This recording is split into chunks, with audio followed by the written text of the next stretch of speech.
Matutulong daw siya. Tutulong.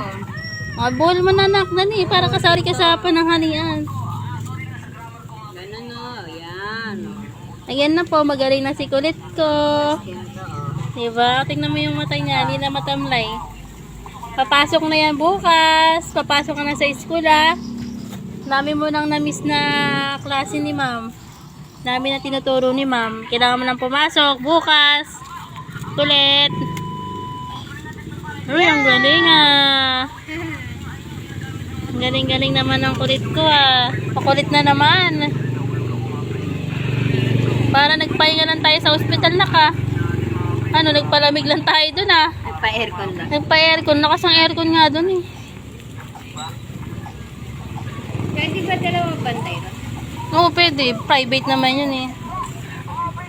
Maano din, ma-okay din. Okay din yung mga ano nila doon. Kasi kaya private talaga, mahalan talaga. Yan, mahal yung batang yan. Mahal yan. Puro gastos. Milyonaryo yan.